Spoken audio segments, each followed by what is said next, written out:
very well.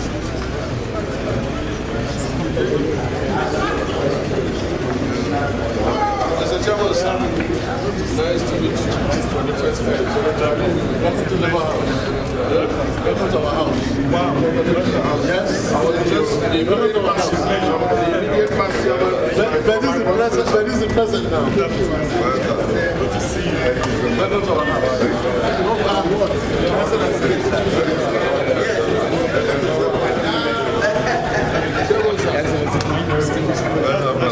Visit here is visit for appreciation and also to solicit your support in on this movement. And why we primarily came to thank you is because out of the 69 signatures that we have members of your party. Even though not all, even if you have one, you should come and thank the Father for giving you one of his sons. Maybe one of that son will bring others. Will bring all the others. Amen. Besides, we have more than one son. And even we have daughter on our team. So if you have one daughter, one and two sons. And two sons. So we thank you very much. Let me thank DG and commend the ingenuity of, by God's special grace, the incoming President of Senate and the Deputy President of Senate, and all our colleagues who thought it wise to come and pay you this visit. For me, it's quite unique, and it shows that our democracy is developing and growing beyond party affiliations. First is to join him to thank you very much, because you have the capacity to say, no, we've not decided, but you've allowed them to freely choose, quite majority of them. And I believe strongly that democracy that is developing to a point that will begin to put the nation first ahead of any other consideration. Mr. Chairman, in our pre-inauguration engagements, which is prelude to our inauguration, we've been engaging and interacting with the senators elect for your party in the best harmonious fashion and good sense of brotherhood. Mr. Chairman, we've seen in them the zeal to form partnership, to forge partnership with all of us, an effort to hit the ground running after inauguration. This is the reason why we have decided to come here to show our appreciation in the manner that your senators-elect have been working with us, forming, engaging a partnership that we know is in tandem with our overall interest of bringing prosperity to this country. We said, look, from what you are saying, there's a need for us to come here to commend you for producing these excellent people as senators-elect. Despite the difference in our party, the fact that we don't belong to the same party, but we have one common goal: bringing stability to this country. Well, they say the toad does not cross the road in the daytime for nothing. Something must be pursuing it. And as far as I'm concerned, with the differences in political parties between the APC and the Labour Party, somebody will wonder, what is Akpabio doing here? What is this group doing here? The reality is that the Labour Party is composed of Nigerians and APC is composed of Nigerians. And as far as we are concerned, all of us must think Nigeria. If we don't think Nigeria, then there is no future for our children. Where I come from, in my community, when a child is born, they say the child is born to the community, not to the parents. So that child is meant to serve that community. So today, the Labour Party has produced a few senators for the 10th Senate of the Federal Republic of Nigeria. And you produce them, not to save Labour Party, but to serve Nigeria. That is why I'm very proud that many of them already belong to the stability group to stabilize the polity, stabilize the 10th Senate, and at the same time serve Nigeria. So we came to tell the father, thank you for producing these kind of good children. Am I right or wrong? Yes. And for those that have not yet joined us, please we urge you to make sure that they join us soonest, so that we can stabilize the nation, stabilize the polity, and move the nation forward. And I know sometimes they say what is morally right may not be politically expedient, and what is politically expedient may not be morally right.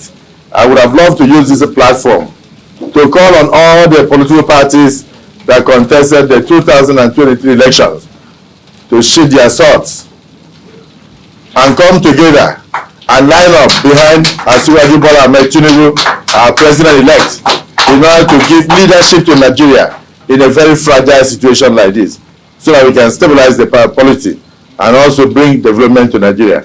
We have so many issues. We have problems in the country. We can only do so by being together. They said, united we stand, and divided we fall. So I want to urge the Labour Party, because I believe that you went into this election as a result of your love for Nigeria. So come together and join us so that we can build a very united and vibrant nation. On this note, I thank you for your support for us in the 10th Senate that will meet very soon. And I don't want to belabor the issue because I'm talking to Labour. so I thank you so much for this opportunity of receiving us. Thank you, and God bless you all. I want to specially congratulate you on your election and re-election. I say election because some are coming for the first time, and some of you are re-elected. I congratulate you for this feat because I know that it wasn't an easy journey. And for you to earn the confidence of your people to be elected and re-elected is worth congratulating you. I also want to appreciate you for coming to pay us this visit. It is actually uncommon for political parties in power or a political party in power to take note of others and pay a visit. It's an indication that our democracy is growing. It's an indication that the political atmosphere is gradually crystallizing into a situation where we put the country first before partisan interest. I want to say very clearly that in most of our engagements with our senators, the three of them with you have not made pretenses that this is where they want to be. And in our usual way, we didn't actually want to be dictating to them where they should go. We initially thought of it, but as events unfold, we felt that we should give the leverage at this point and watch the political events and then see how the issues will play out. And I want to commend Right Honorable Darlington until he's sworn in as Senator. My own senator representing my state, Ned Daimaswen. Ireti Kigibe is not here now, but she has also whispered to me where she wants to be. And Eze1, others. So I appreciate all of you, and for us in Labour Party, we believe in the unity of the country.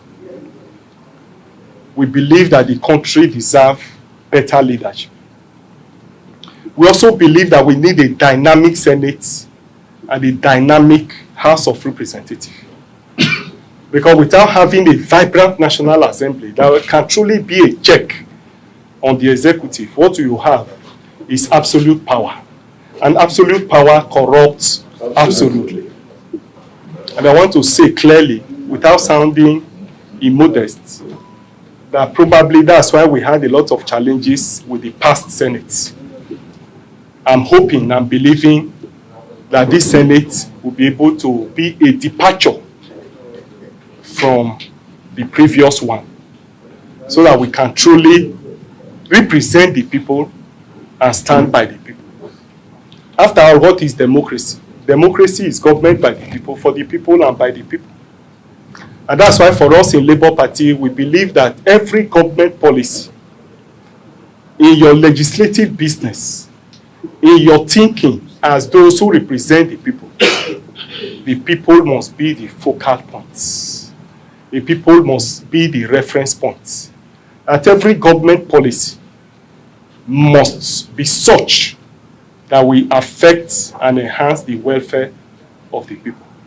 And if we say this, it's not far-fetched from the thinking of our founding fathers.